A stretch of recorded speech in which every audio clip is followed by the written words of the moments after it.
अब ये भी देखना पड़ेगा, देख पाए कि लिंक हम लोगों वाला ही उन्होंने दिया है, अलग से लिंक बना ली है रविवार की अपनी कोई और। तो अब तो थोड़ा विषय ऐसा हो गया कि कोई देख पाएगा तो देखेगा। लेकिन ये मुझे संतोष है जो ईसापत्र जी ने बताया कि गौरव ने जो दिया है वो 7.5 है, तो भाई ओरिजिनल तो वही है जो गौरव जी दे रहे हैं, हम लोग दे रहे हैं, है ना। अपना तो वही है। कपिल जी ने जो दिया है वो तो उसकी पूरी भाषा शैली सब कुछ अलग है। वो तो ऐसा लग रहा है जैसे उनका अपना है, तो होगा उनका अपना, रविवार के लिए उन्होंने बनाया होगा, हमें क्या है ना। तो ये समझे हैं कि गौरव जी ने जो दिया है वो 7:30 का आज का दिया है, वो अपने आप में ठीक है। कपिल जी ने कल के लिए दिया है, उनकी अलग लिंक होगी, अलग गोष्ठी होगी, क्या होगी देखी जाएगी।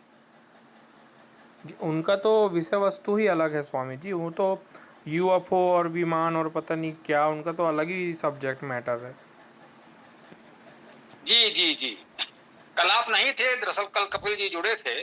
ये कपिल जी यही सीतापुर में है, उत्तर प्रदेश में, लखनऊ के पास ही वो भी पड़ता है, सीतापुर भी लखनऊ से पश्चिम की ओर। तो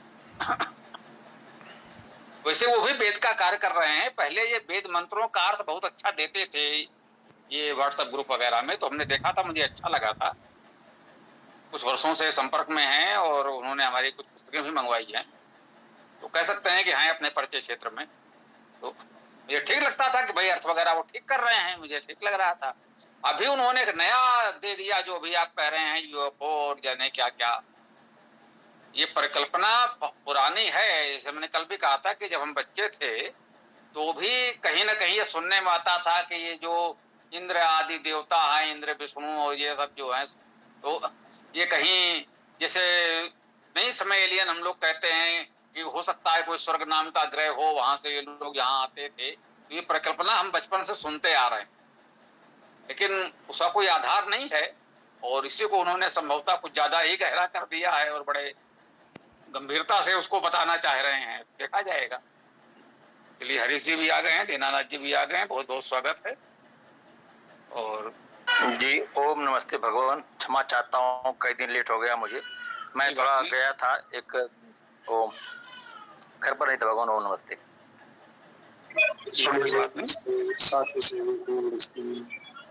जी नमस्ते भैया जी, तो अब आप मंत्र आरंभ कर दें, समय तो हो ही गया है। नमस्ते सभी साथियों को। जी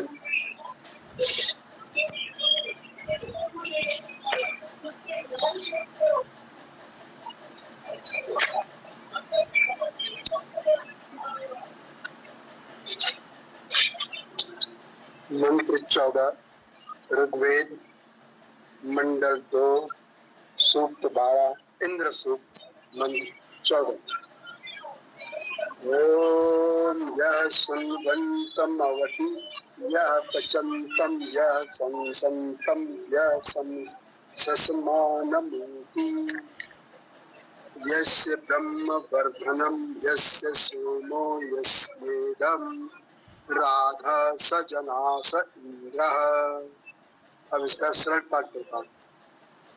यः सुन्वन्तम् अवति यः पचन्तं यः संसन्तं यः ससमानम् ऊति यस्य ब्रह्मवर्धनं यस्य सोमः यस्य इदं राधः स जना स इंद्रः।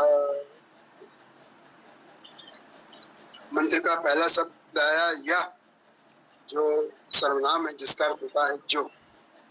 आगे है सुन्वन्तम।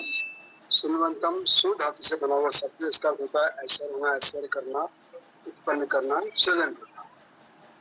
तो सुन्वन्तम अर्थात सृजनशील को, ऐश्वर्यवान को, आसवन कर्ता को, क्योंकि सु का अर्थ सृजन जो होता है वो आसवन या निचोड़ा जाता है, जिस तरह से अर्थ निकालने का, उसको भी कहा जाता है। अवति, अवति अव धातु से है। प्रणाम सभी साथियों को, प्रणाम सभी महान भावों को साधारण नमस्ते।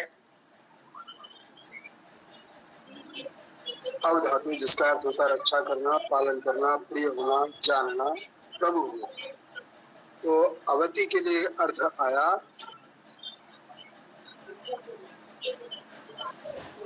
रक्षक, पालन, प्रिय। ये इसके लिए अर्थ है, रक्षा करता है, पालन करता है, प्रिय होता है। यह सर्वनाम जिसका अर्थ हुआ जो पचंतम, पचतम पच धातु से है, पकाना, व्यक्त करना, प्रसिद्ध करना, जीर्ण होना। जो हमारे भोजन का पाचन होता है उसको वो कहा जाता है। तो इसलिए कहते हैं क्योंकि इससे हमारा जो भोजन है वो जीर्ण होता है, जिसको आगे आते आसानी से सोखते। यह सर्वनाम जो संतम, संतम सन धातु से इच्छा करना, स्तुति करना, प्रशंसा करना। तो संतम मतलब समनकारी को, प्रशंसा करने वाले को, स्तुति करने वाले को, इच्छा करने वाले को। ऊती, ऊती ऊ धातु से शब्द करना, विश्वास करना, ऊ अव रक्षा करना। तो ऊती अर्थात रक्षा के लिए या रक्षा शब्द से शब्द करता और रक्षक। यस्य, यस्य सर्वनाम जिसका अर्थ हुआ जिसका। ब्रह्म, ब्रह्म ब्र धातु से वृद्ध होना, शब्द करना, ध्वनि करना। तो अर्थात ब्रह्म वृद्धिशील, वृद्धि करता। वर्धनम, वर्धनम वृद्ध धातु से बना हुआ शब्द है, जिसका अर्थ हुआ बढ़ना, चमकना, बोलना। तो वर्धनम के लिए हुआ वर्धन, वृद्धि करने वाला है, वृद्धि करने वाले को। यस्य सर्वनाम जिसका अर्थ हुआ जिसका। सोमा, सोमा सु धातु से उत्पन्न होना, उत्पन्न करना, सामर्थ्य होना, पराक्रम करना, ऐश्वर्य होना। सु प्रेरणा देना और सो से हो जाएगा अंत करना। तो यहाँ पर आया शब्द सोमय, सोम, सृजन, ऐश्वर्य। यश सर्वनाम अर्थ हुआ जिसका। इदम सर्वनाम अर्थ हुआ यह। राधा, राधा रज धातु से शुद्ध होना, निर्दोष होना, पूर्ण करना, समाप्त करना, परिपक्व होना। और राध धातु से बना देंगे इसको राध, तो बढ़ना, निर्णय करना, सिद्ध होना। तो राधा शुद्ध, निर्दोष, निर्णय, वृद्धि। सह सर्वनाम अर्थ हुआ वह। जनाशय, जन धातु से उत्पन्न होना, उत्पन्न करना, सृजन करना।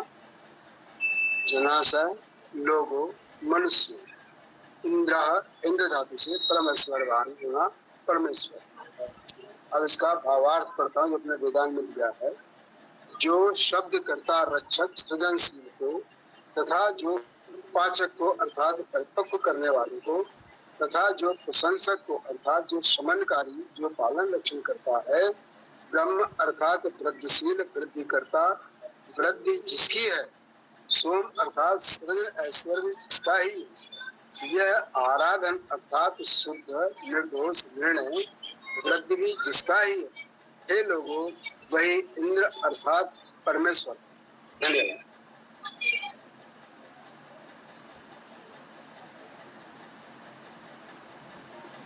मंत्र संख्या बता देते तो हम भी थोड़ा पढ़ लेते। बहुत देर से जुड़े हैं हम। हाँ, 14 मंत्र संख्या 14 है। 14 इंद्र सूक्त, ऋग्वेद मंडल 2, सूक्त 12। ठीक ठीक ठीक, 14 मंत्र संख्या 14 है ना जी। हाँ।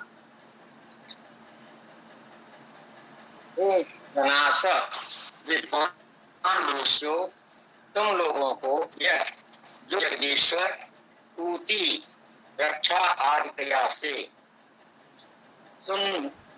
सुनवंतम सबके सुख के लिए उत्तम उत्तम पदार्थों के रस निकालते हुए को वा यह जो पचंतम पक्का करते हुए को वा यह जो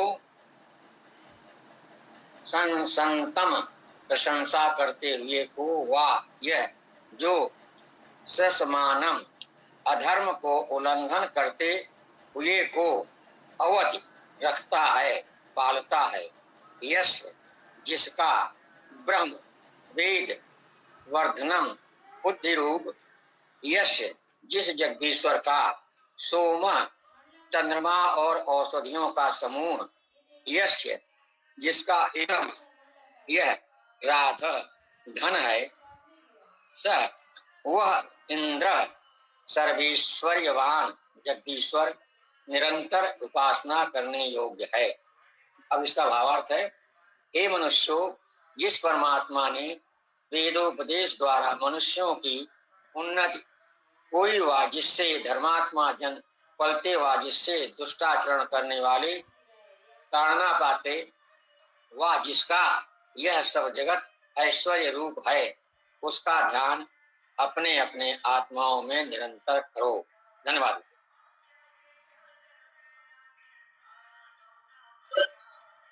और इसका मंत्रार्थ जो बनने किया सत्यों के हिसाब से, उसके अनुसार इसका अर्थ करने का प्रयास कर रहा है। यह सुनवंतम अवधि यह पचंतम, जो ऐश्वर्यवानों की या सृजनकर्ताओं का रक्षा करता है, जो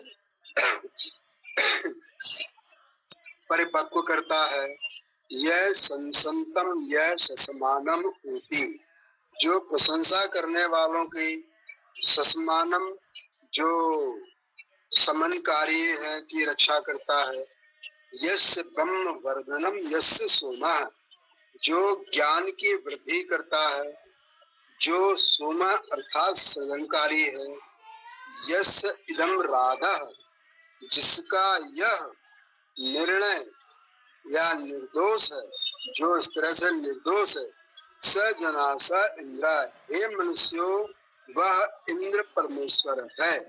अब पढ़ता व्याकरणाचार्य डॉक्टर गंगाचार्य शर्मा जी। हे मनुष्यों, जो सोमरस निचोड़ने वाले यजमान, पुरोडास पकाने वाले व्यक्ति, स्तुति रचना करने वाले एवं पढ़ने वाले की रक्षा करता है, हमारा अन्न सोम एवं स्त्रोत इसे बढ़ाने वाले हैं, वही इंद्र। ये व्याकरणाचार्य डॉक्टर गंगाचार्य शर्मा जी का। धन्यवाद जी। बहुत सुंदर सभी ने जी। प्रणाम भैया जी। जी, इस मंत्र का अर्थ थोड़ा सा ध्यान दीजिए। तो शाब्दिक अर्थ सबका एक ही है।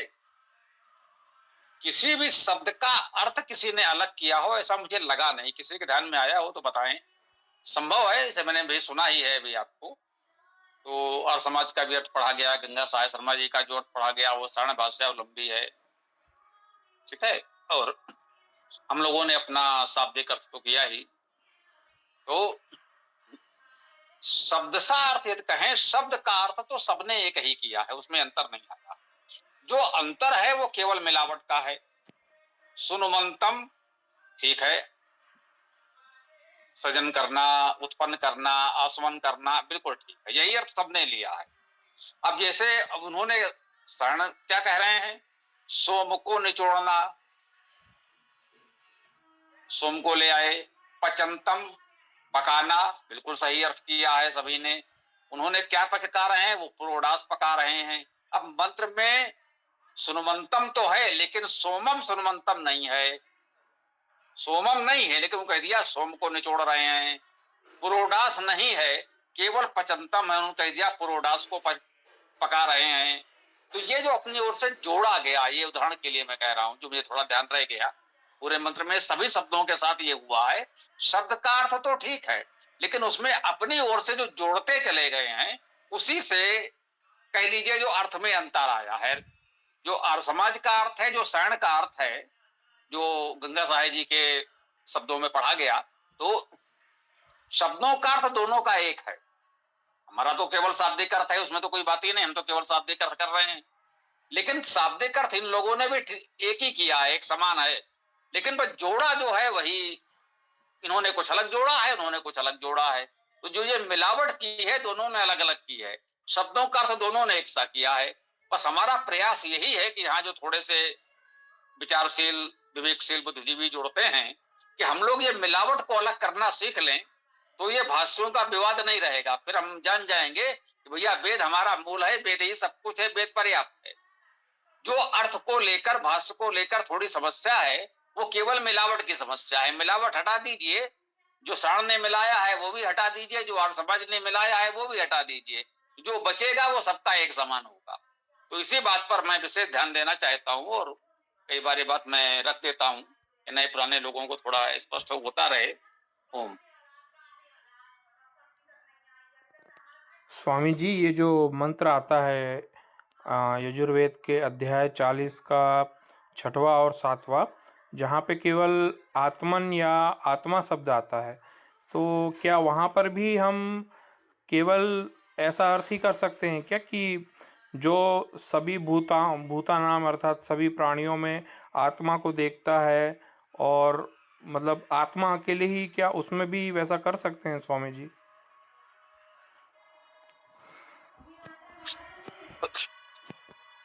भाई कर सकते हैं वाले क्या बात, जो सभी भूतों में आत्मा को देखता है, जो आत्मा में सभी भूतों को देखता है, ये तो अर्थ आया है। अब देखिए, हाँ, इसमें इतना जरूर हो गया कि वो क्या कह रहा है, यस्मिन सर्वाण भूतानि आत्मन्ने वाव पश्यति, ठीक है, जिसमें ये दृष्टि है, जो आत्मा में सब भूतों को देखता है और सब भूतों में आत्मा को देखता है, इतना स्पष्ट है। अब इसमें अंतर यह आएगा कि ये भूत क्या है। लोग कहेंगे देखो वेद में तो भूत आया है, लेकिन उनका वाला जो भूत प्रेत कहते हैं, हाँ, इसमें प्रेत भी आया है, तांस्ते प्रेत्यापि गच्छन्ति, तो प्रेत का अर्थ ऋण कर दें प्रेत होकर, यहां आ गया है भूतान, बोले भूतों को सभी भूत, तो ये अनर्थ नहीं करना है। और किसी भी गंभीर वेद भाष्यकार ने किया भी नहीं है, न सारण ने, दयानंद ने, यानी किसी ऐसे गंभीर व्यक्ति ने, ऐसा तो अर्थ कोई नहीं कर रहा है। तो भूत का अर्थ क्या है समझना है।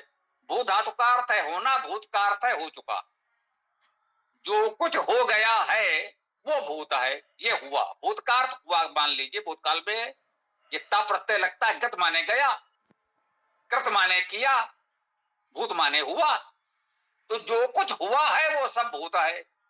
इसका क्या अर्थ हुआ, ये जो भी सृष्टि बनी है, संपूर्ण सृष्टि को यहाँ भूत कहा जा रहा है। ये ध्यान दीजिएगा, जब वेद बात करता है, जब वेद मंत्र हम पढ़ते हैं, तो जरा दृष्टि व्यापक होनी चाहिए, शब्द सा अर्थ कीजिए और देखिए क्या हो सके। क्या जो कुछ भी हुआ है अब तक, जितनी भी सृष्टि हुई, जो कुछ हुआ, सब कुछ उस भूत में समाहित है। भूत का अर्थ इनका वाला भूत बेताल तो है ही नहीं। यदि कोई और भी इसका कोई और संकीर्ण अर्थ करना चाहे तो नहीं चलेगा। भूत का अर्थ है हुआ, जो कुछ हुआ है सब कुछ इस भूत शब्द में समाहित है। कहते हैं आत्मा में, हाँ, ये हमने आपको बताया था, ध्यान देना पड़ेगा कि वेद में आत्मा शब्द से परमेश्वर को ही कहा गया है। वहां आत्मा और परमेश्वर अलग अलग नहीं है। क्यों कहें कि परमेश्वर का ही एक नाम आत्मा भी वेद में कहा जा रहा है।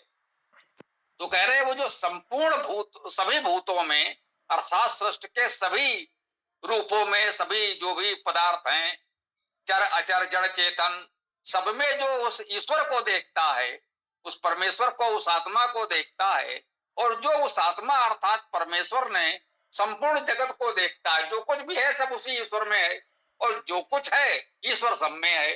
इस भाव को जो देखता है, कहता है कि ततो न विचिकित्सति, वो कभी भ्रमित नहीं होता, वो कभी अज्ञान में नहीं फंसता, वो ज्ञान से कभी भी विलग दूर नहीं होता।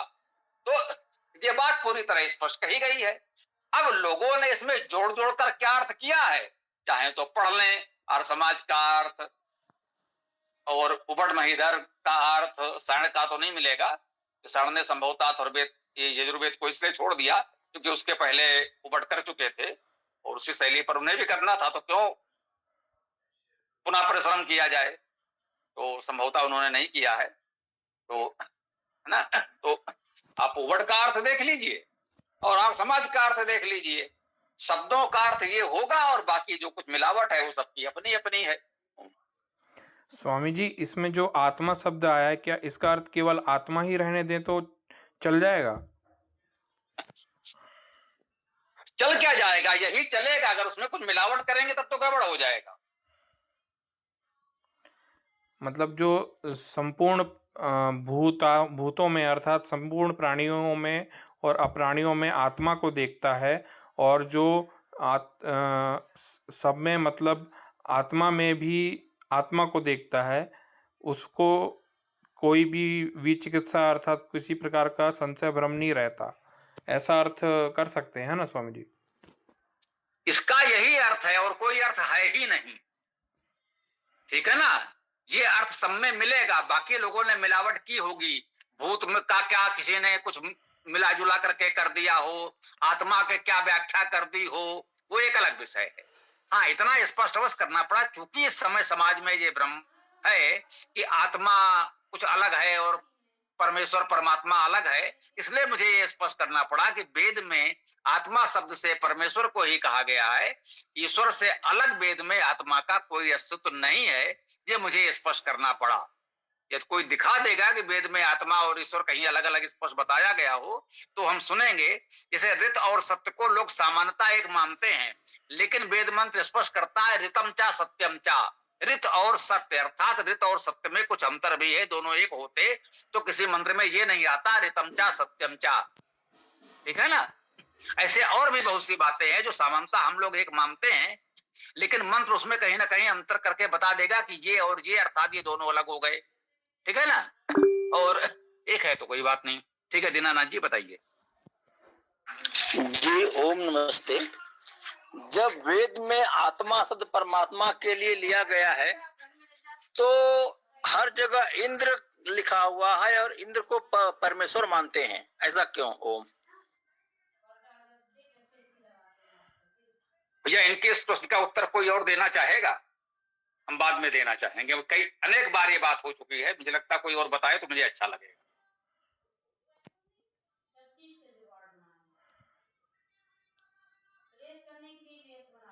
इंद्र शब्द का जो अपन धातु पढ़ रहे हैं, बार बार आराम मंत्र जो अपन पढ़ रहे हैं, इसमें इंद्र अर्थात परम ऐश्वर्यवान, जो ऐश्वर्य में सबसे ऊपर है, उसके बराबर कोई नहीं, तो उसको एक सामान्य शब्द में दे दिया गया परमेश्वर। देखिए परमात्मा शब्द एकदम अलग है, आत्मा और उससे परम सर्वोच्च, तो ऐसा कोई शब्द वेद में अभी तक मिला नहीं है। हालांकि तो मैंने कई बार इस्तेमाल किया था, स्वामी जी ने रोक दिया, ठीक किया। तो वास्तव में ऐसा कोई शब्द नहीं, सिवाय आत्मा के दूसरा कोई शब्द वेद में आया ही नहीं। अर्थात हम उस आत्मा स्वरूप ही हैं, उस आत्मा के ही अंश हैं, या ये कह सकते हैं तुलसीदास जी की भाषा में ईश्वर अंश जीव अविनाशी। इसे बोलचाल में कहते हैं हम ईश्वर के पुत्र हैं, ईश्वर की संतान है, हम सब ईश्वर की प्रजाएं। तो ये दो अलग अलग शब्द है, दोनों के अर्थ एकदम अलग अलग है, उनको मिलाया नहीं जा सकता। और कोई कुछ कहना चाहे तो स्वागत है, बताएं। स्वामी जी, आत्मा अर्थात हम जो हैं, इसके अंदर भी एक और आत्मा है जो कि है परमात्मा। चूँकि आत्मा का आत्मा भी परमात्मा है, इसलिए परमात्मा ही आत्मा है। क्या मैं सही कह रहा हूँ स्वामी जी? देखिए जो भाव है वो तो ठीक है, लेकिन इस शब्दावली में ये उलझ जाएगा, और ये विषय जो है बड़ा सूक्ष्म और गंभीर है, तो ये उलझ जाएगा। वेद मंत्रों की साक्षी से हमें इसे स्पष्ट करना पड़ता है। जैसे मैंने कहा सामान्यता ऋत और सत्य एक हैं, लेकिन जब अनेक मंत्रों में कह देता है ऋतम चा सत्यम चा, तो स्पष्ट हो जाता है कि ऋत और सत्य अलग अलग है, इसमें कुछ अंतर भी है। तो कहीं भी इस तरह का नहीं आया होगा। जो इन्होंने कहा परमेश्वर, ठीक है, इंद्र का शाब्दिक अर्थ परमेश्वरवान अर्थात परमेश्वर, तो वेद में ईश्वर के अनेक गुणवाची नाम आए हैं। विश्व अर्थात व्यापक है ना, वो विश्व अर्थात व्यापक है, शिव अर्थात कल्याणकारी है, इंद्र अर्थात परमेश्वरवान अर्थात परमेश्वर है, अग्नि अर्थात अग्रणी है, तो सोम का अर्थ भी किया ही गया, सृजन ऐश्वर्य प्रेरणा है। सोम भी ईश्वर का ही गुणवाची नाम है और कुछ नहीं है। वेद में जहां सोम आता है वो ईश्वर का गुणवाची नाम है, उसका अर्थ है सृजन ऐश्वर्य प्रेरणा। और सो विध्वंसने धातु भी है, उसका अर्थ है विनाश करना, विध्वंस करना। वो जो कहते हैं सृजन ऐश्वर्य अर्थात पालन करना, एक भावार्थ ले सकते हैं, और विध्वंस विनाश करना। तो सृजन, पालन और विनाश ये सोम में निहित है। सोम भी परमेश्वर का नाम है, परमेश्वर का गुणवाची नाम सोम भी हो गया। वैसे ही इंद्र भी है, वायु भी है, विष्णु भी है, शिव भी है, आदि आदि, है ना। वैसा ही है, वैसे ही ईश्वर का एक नाम आत्मा भी है वेद में। जैसे वेद में ईश्वर को इतने अनेक नामों से कहा गया है, वैसे ही एक नाम आत्मा भी है, ब्रह्म भी है। ब्रह्म भी ईश्वर के लिए आता है। ओम को हम लोग कहते हैं भाई ये मुख्य नाम है। जब ईश्वर के अनेक नाम आए हैं, उनमें एक ओम नाम भी है। ओम को हम लोग मुख्य मानते हैं। तो कहा गया भाई ओम का स्मरण करो, ओम कृतो स्मर। ये कहीं नहीं कहा इंद्र का स्मरण करो, विष्णु का स्मरण करो, ओम का स्मरण करो। तो इसलिए हमने ओम को मुख्य मान लिया कि मुख्य नाम ओम है, जिसका स्मरण करना है। से सब गुणवाची नाम है, उससे हमें ईश्वर के गुणों को जानना, समझना और अपनाना चाहिए। ओम। धन्यवाद स्वामी जी।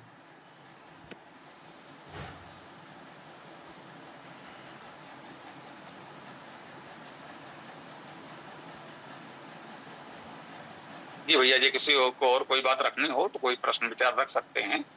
आज वो कल वाले लोग कुछ वो नहीं जुड़े हैं, नए वाले, तो हम लोग हैं जो भी चाहें अपनी बात रख सकते हैं। स्वागत है।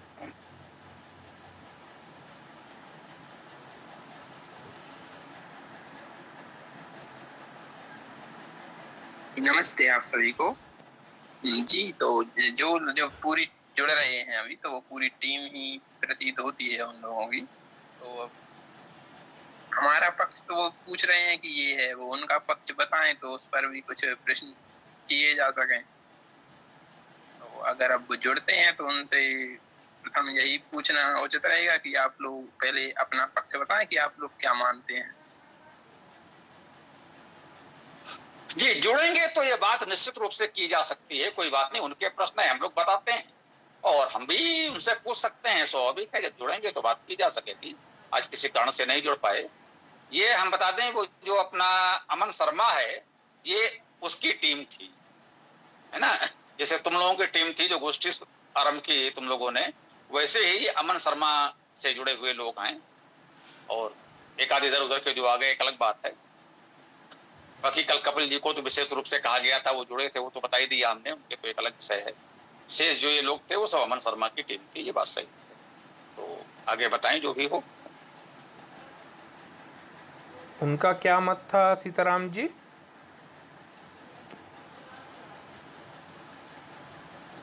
किनका जी, मत? उनका मत स्वामी जी बताएंगे। अभी वैसे तो मुझे स्पष्ट नहीं हुआ अभी विशेष कुछ। किनका मत ये तो स्पष्ट करें पहले। ईसापुत्र जी बताएं किनका पूछ रहे? वो अमन शर्मा जी का क्या मत था? वो यूएफओ वाला पूछ रहे हैं क्या?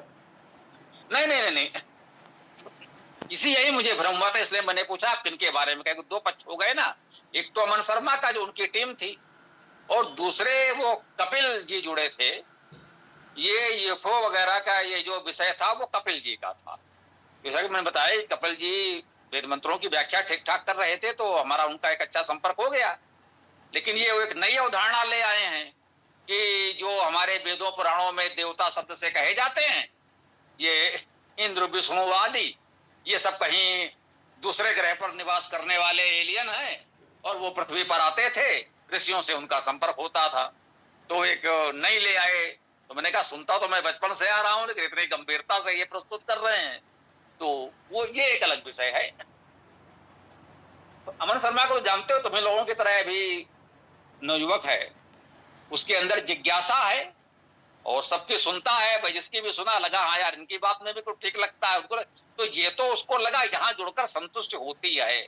यहाँ जो हम लोग बात करते हैं, जो उसके प्रश्नों का सीधा उत्तर देते हैं, तो ये उसने अनुभव किया है कि और लोगों से बात करते हैं तो कोई इतना स्पष्ट सीधा उत्तर नहीं देता। तो लोगों का होता है प्रश्न मत करो, ये लिखा है और देखो अब ये तो सही है, इसमें तुम क्या ऐसी बात कर रहे हो। तुम लोगों का भी अनुभव है, जो हमसे जुड़े हो, तो यही सब समस्याएं थी। भाई कोई को ठीक से बताता है नहीं, और सब बस ये बातें करते हैं, तो आप ही पढ़ा दीजिए वेद। तुमने चल भाई हम लोग करते हैं, तो वेद पढ़ना आरंभ हुआ। वेद कक्षा के नाम से ये शुरू हुआ है ना, ये आप लोगों ने आरंभ किया। तो अमन की स्थिति अभी यही है। तो उसके जैसे साथी हैं कुछ संपर्क में, और एक दो लोग कल जो जुड़े थे वो थोड़ा परिपक्व कह सकते हैं, वो दूसरे मत विचारधारा, उनको वही कह लो जो रूढ़वादी परंपरावादी हम लोग पौराणिक कह देते हैं, कुछ उसी पक्ष के एक दो लोग जुड़े थे जो थोड़ा वरिष्ठ कहे जा सकते हैं, उनका अपना मत। तो उनका मत वो स्पष्ट है कि वो एक परंपरावादी पौराणिक मत के हैं। आगे बात होगी तो देखा जाएगा।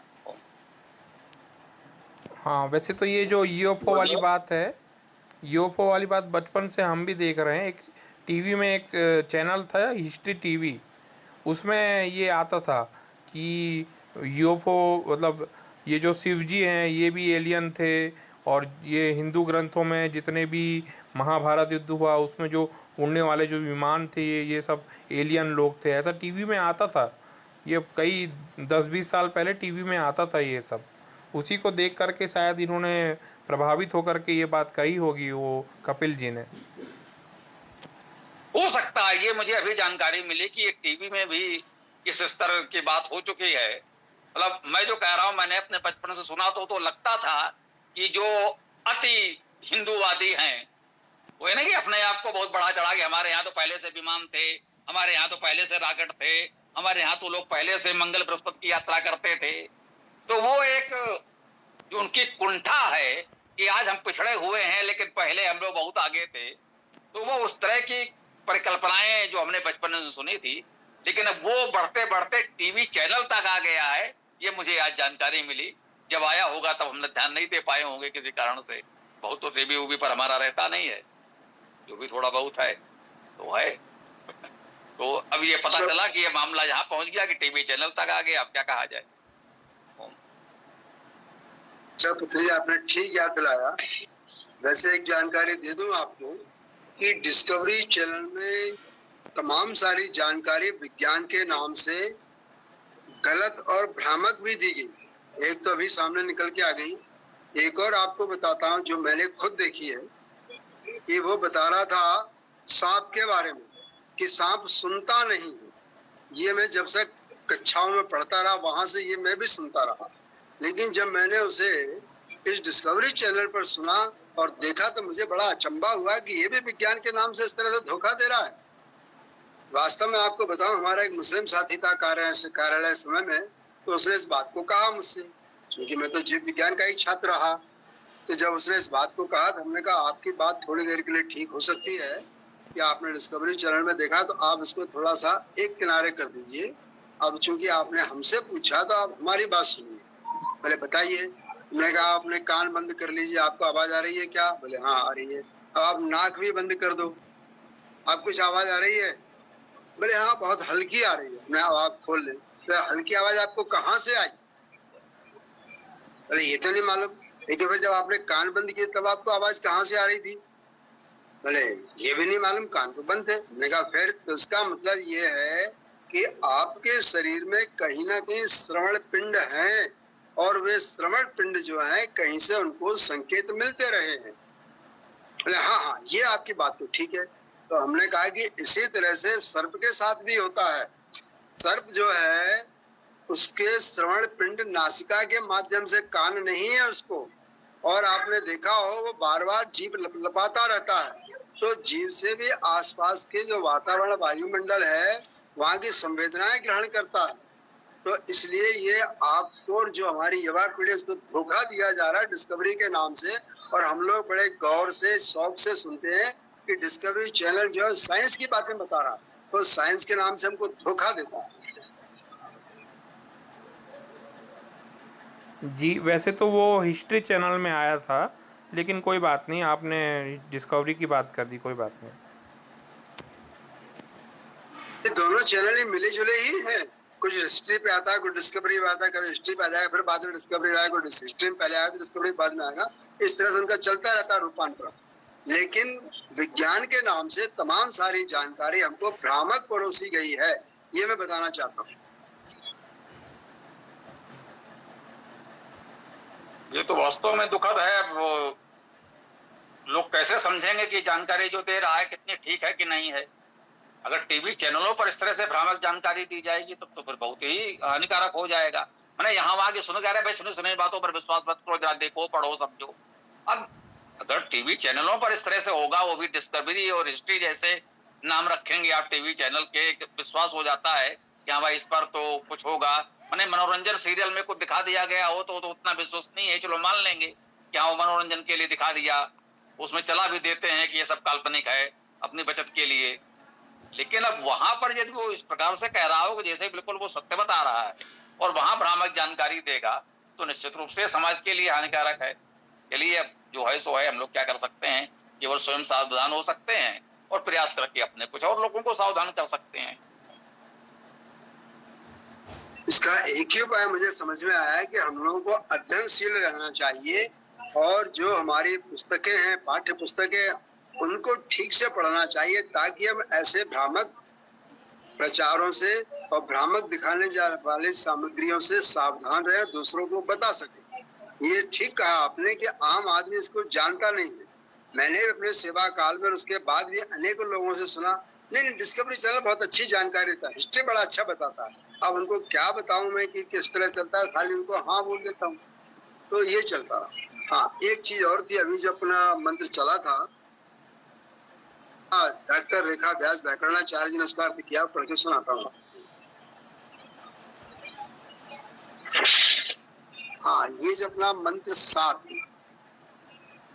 काम चला गया, मंत्र 6-7, हाँ, यस्मिन् सर्वाणि भूतान्यात्मैवा भूद्विजानतः तत्र को मह का शोका एकत्वम् अनुपश्यत। जिसका अर्थ किया इस तरह से है, जिस स्थिति में मनुष्य यह जान लेता है कि सभी भूतों में एक ही आत्म तत्व है, तब क्या मोह क्या शोक उसे सर्वत्र एक जैसी स्थिति दिखाई देती है। अर्थ तो लगभग वही सामान्य जैसा अभी आपने किया था स्वामी जी ने। जी, इसमें स्पष्ट कहा है, तत्र को मोहा का शोका एकत्व अनुपस्यता।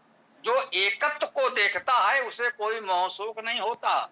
सब में आत्मा को, आत्मा में सबको देखता है और एकत्व को इस प्रकार से वो एकत्व को देखता है तो उसे कोई मोह या शोक नहीं होता ना। एकत्व भाव को प्राप्त हो जाए, ये द्वैत और त्रैत से मुक्त हो जाए, उस एकत्व भाव को प्राप्त हो जाए, तभी वो मोह शोक से मुक्त हो सकता है। जब तक ये द्वैत और त्रैत में फंसे रहेंगे तब तक ये मोह और शोक समाप्त नहीं होंगे। कबीरा इश्क का माता दुई को दूर कर मन से, जो चलना राह नाजुक है हमन सिर बोझ भारी क्या। कबीर ने कहा ये जो द्वैत है, दो की भाव है, इसको दूर करो, इस एकत्व को अपना लो। बेचारे ने वेद तो नहीं पढ़ा था, लेकिन कैसे भी कहीं से जानकारी मिली होगी, बहुत सी बातें उनकी लगती हैं।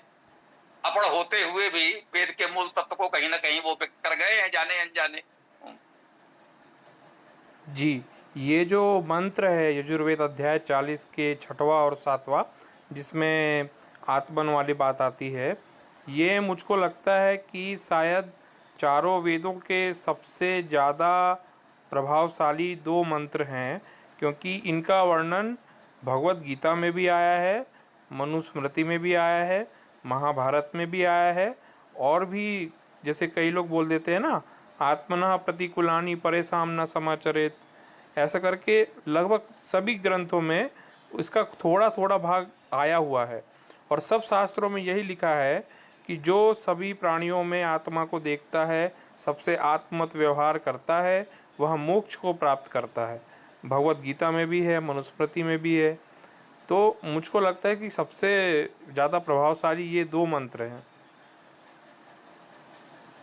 जी, जो भी आपने कह दिया मोक्ष को प्राप्त करता है, यही मोक्ष है। जो इस द्वैत भाव से मुक्त हो जाए, सब में आत्मा को और आत्मा को सब में देखने लग जाए, एकत्व भाव को प्राप्त हो जाए, यही मोक्ष है। इसके अलावा और कुछ मोक्ष नहीं होता। मोक्ष का अर्थ ही है कि सारे जो कहना मोह शोक जितने भ्रम है सबसे मुक्त हो गया। वो उसने परम सत्य को जान लिया कि सब कुछ एक ही है, एक तत्व की ही प्रधानता कहो उसे जड़ या चेतन। जहां चर और अचर का, जड़ और चेतन का सारा भेद मिट जाता है, सब कुछ एक हो जाता है। यत्र विश्वम भवति एक नीडम, ये भी वेद मंत्र में आया है। जहां विश्व एक घोंसला बन जाता है। आज वो ग्लोबल विलेज की बात करते हैं, वसुदेव कुटुंबकम की बात हम करते हैं। वेद कहता है यत्र विश्वम भवति एक नीडम, जहां विश्व एक नीड अर्थात घोंसला बन जाता है। तो जब आप उस एकत्व भाव को प्राप्त हो जाते हैं, सारे मोह शोक से मुक्त हो जाते हैं, यही मोक्ष है। मोक्ष का अर्थ ही है छुटकारा पाना। जो भ्रम है उनसे छुटकारा पा लेना, मोक्ष हो जाना, मोक्ष प्राप्त कर लेना, मुक्त हो जाना, यही मुक्ति या मोक्ष है और कुछ नहीं है। इसको समझ लें तो बात पूरी हो गई। ठीक।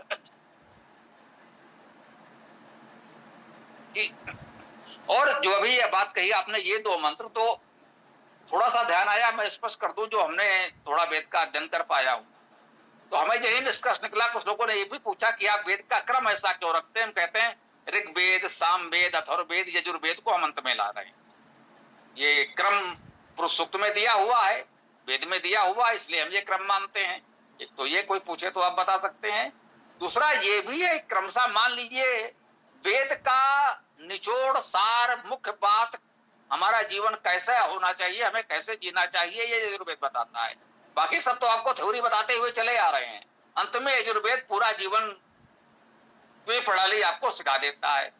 इस यजुर्वेद के भी अंतिम 11 अध्याय 30 से 40, यजुर्वेद अध्याय 30 से 40 से 11 अध्याय हमने यजुर्वेद एकादशी के रूप में अलग से भी प्रकाशित किए हैं, इसीलिए कि पूरा यजुर्वेद 40 अध्याय है। उसमें से आप केवल ये 11 अध्याय पढ़ लें तो भी अपने आप में वेद की पूरी बात हो जाएगी। अच्छा, 11 अध्याय में भी हमने कहा अंतिम 7 अध्याय, 5 अध्याय कभी प्रकाशित किए थे अलग से, फिर उसको समाप्त कर दिया, 11 ठीक है। तो अंतिम 7-5 अध्याय भी कह सकते हैं उसका भी सार लेकर आ रहे हैं। और जो यजुर्वेद का अंतिम अध्याय है जिसमें केवल 17 मंत्र हैं, यजुर्वेद अध्याय 40, यजुर्वेद का अंतिम अध्याय 17 मंत्र, ये यजुर्वेद का, या यूं कहें कि संपूर्ण वेद का सार है। यही सार तत्व है, निचोड़ है। ये 17 मंत्र भी ढंग से पढ़ लें तो अपने आप में बहुत कुछ हो जाता है। उसी में ये 2 मंत्र भी है जो आपने कहे, और हमने कहा इन 17 मंत्रों का भी सार अंतिम मंत्र में आया, जिसको आप लोग पाठ भी करते हैं। हिरणमयेन पात्रेण सत्य से अपहितम मुखम जो असो आदित्य पुरुषासो असो अहम ओम तम ब्रह्म। सब कुछ सुनहरे, जो सत्य है वो सुनहरे पात्र से ढका है। इस सुनहरे आवरण को हटा दीजिए, सत्य आपके सामने होगा। और वो सत्य क्या है? जो असो आदित्य पुरुषा, जो वो आदित्य पुरुष है, सो असो अहम, वही मैं हूं, कहीं कोई अंतर नहीं है। जो वो आदित्य पुरुष है वही मैं हूं। क्यों? ओम खम ब्रह्म, ओम ही सर्वव्यापक शब्द ब्रह्म है। पूरा सब, पूरे वेद का सारे एक मंत्र में एक प्रकार से आ गया। एक मंत्र में समझ में आ जाए तो बहुत अच्छा, अन्यथा एक अध्याय पढ़ लो, नहीं थोड़ा सा कुछ और आगे बढ़ लो। जितने में समझ में आ जाए तो आपने इन 2 मंत्रों में वो बात सीख ली, ये भी बात पूरी हो गई। कुल मिलाकर यही बताना है कि इस एकत्व को हम प्राप्त कर लें। ओम खम ब्रह्म, ओम सर्वव्यापक शब्द ब्रह्म है, उसके अतिरिक्त और कुछ है नहीं। इस भाव को जब हम प्राप्त हो जाते हैं तो यही मुक्ति है, यही मोक्ष है। अन्यथा आप बहस करते रहिए, शास्त्रार्थ करते रहिए, उन्होंने ऐसा क्यों कहा, उन्होंने वैसा क्यों कहा, भाई उनका ये मत है और उनका वो मत है, उलझे रहिए। इस एकत्व को प्राप्त कर लीजिए, सारा भेदभाव समाप्त, और आप मुक्त हो गए।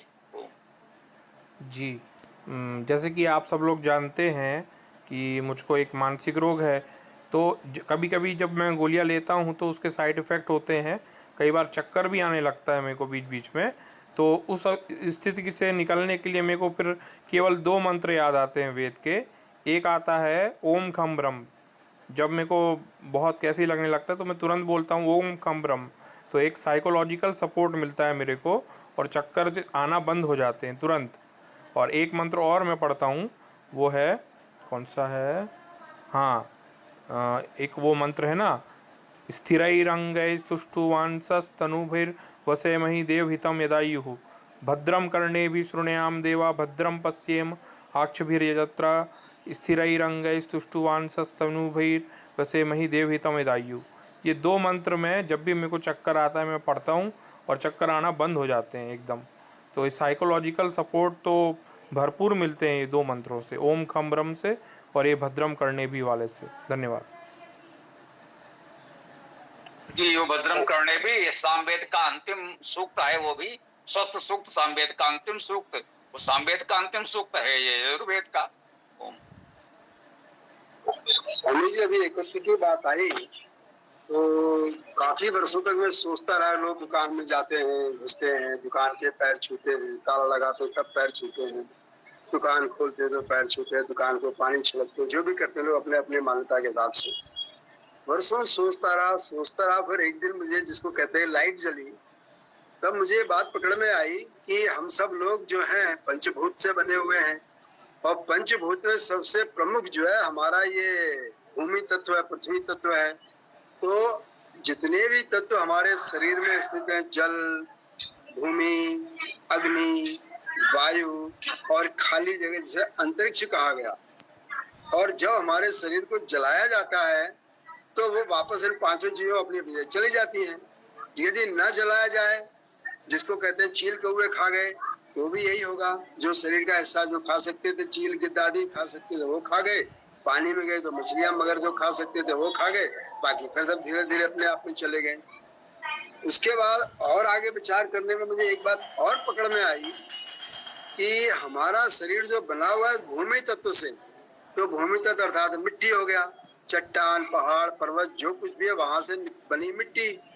और उस मिट्टी से बने हुए शरीर को जो चेतन तत्व मिला, जिसको हम आत्मा, परमात्मा का अंश जो भी नाम दें, उसके कारण हमारे अंदर एक गतिशीलता है, विचारशीलता है, मननशीलता है, जिससे हम ये जानने का प्रयास करते हैं कि आगे पीछे क्या है, हम यहाँ क्यों आए, कहाँ जाएंगे, हमारा क्या उद्देश्य है, किसने क्या किया, हमने क्या किया, किसने क्या पाया, हमने क्या पाया, हमने क्या खोया, उसने क्या खोया।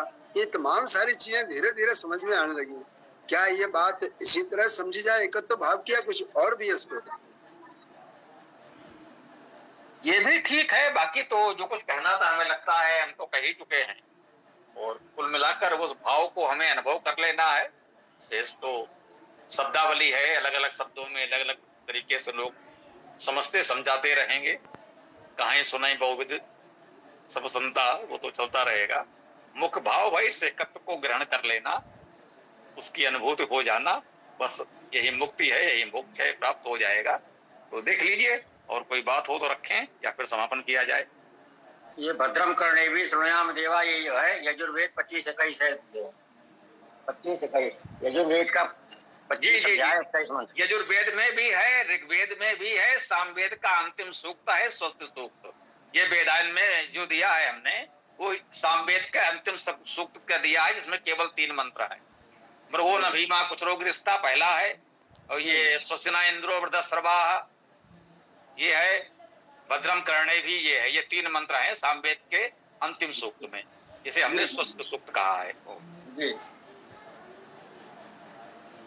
और जो ऐसा मुझे आप मोक्ष की बात कर रहे थे, तो मोक्ष जो है वास्तव में ये अपने सत्यार्थ प्रकाश है, उसके नवम सबलनाश का आरंभ भी वहीं से हो रहा है। अविद्या का नाश होना, विद्या की प्राप्ति होना, अज्ञान का नाश होना, ज्ञान का उदय होना, यही तो मोक्ष है, और उसी के लिए सारा प्रयास है। लेकिन हमको तमाम लोग जो उसकी तरफ जाने ही नहीं देते, ज्ञान के प्रकाश की ओर हमें भटकाते रहते हैं।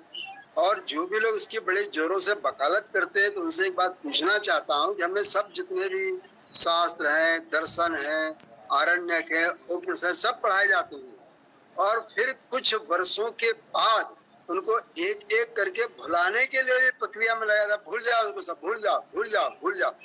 जब भूल गए दिमाग खाली हो गया, तो वो भी फिर वही स्थिति बन गई। उस समय कुछ भी नहीं दिखाई दे रहा व्यक्ति को, जो कुछ सब उसको एक ही तत्व दिखाई देता है। तो कुल मिलाकर बात यही है कि हमको भ्रमाया कैसे जा रहा है, और हम उससे निकले कैसे बाहर।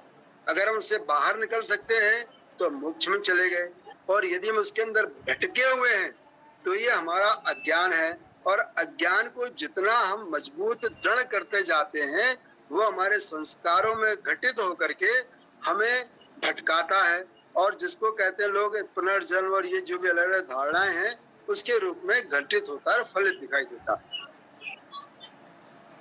जी, एक मंत्र मैं रखना चाहूँगा। सामवेद मंत्र संख्या 1170 है।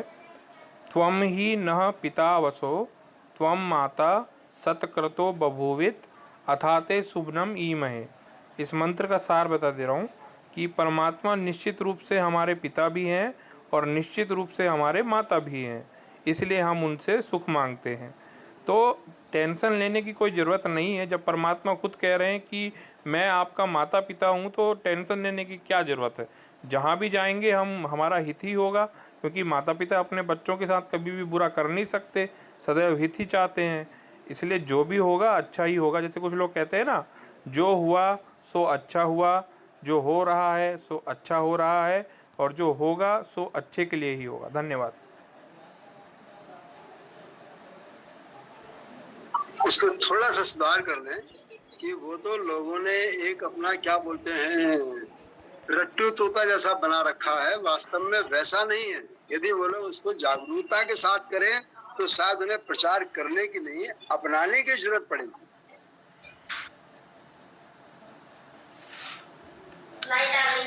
ओम। जैसे कि ये बताया जा रहा है कि आत्मा ही परमात्मा है और परमात्मा ही आत्मा है, तो परमेश्वर है।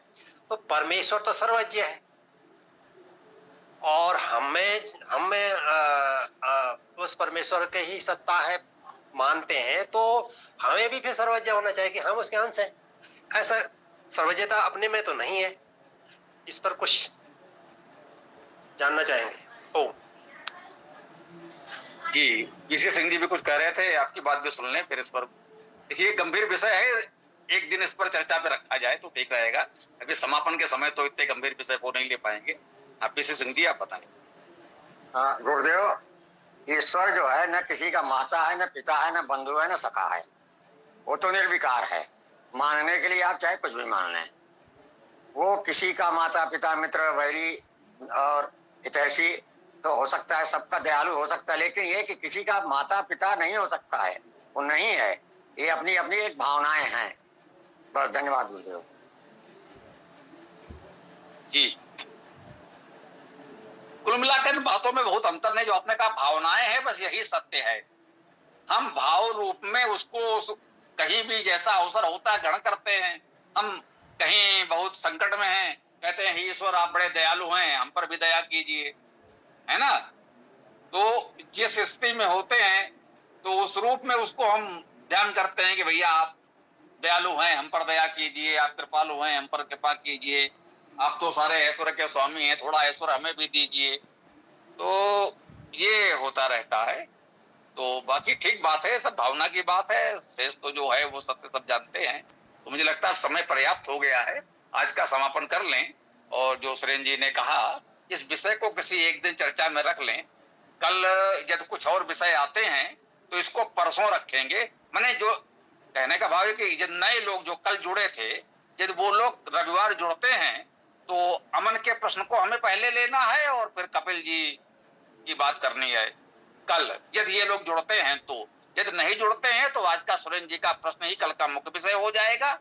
और ये लोग जुड़ते हैं तो पहले अमन का प्रश्न रह गया है, वो रखेंगे तो अमन की बात कर लेंगे, और आगे जैसा अवसर मिलेगा तो ये सुरेंद्र जी की बात को हम लोग परसों सोमवार को निश्चित रूप से रख सकते हैं। ऐसा कर लें और आज पाठ करके समापन करें, पर्याप्त समय हो गया है।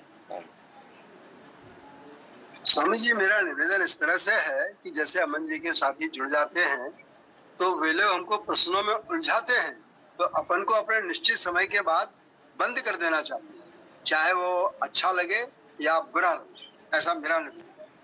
अब वेदास्त्र पाठ आरंभ कर रहा हूँ, अन्य विषय जुड़ सकते हैं। ऋग्वेद प्रथम मंत्र।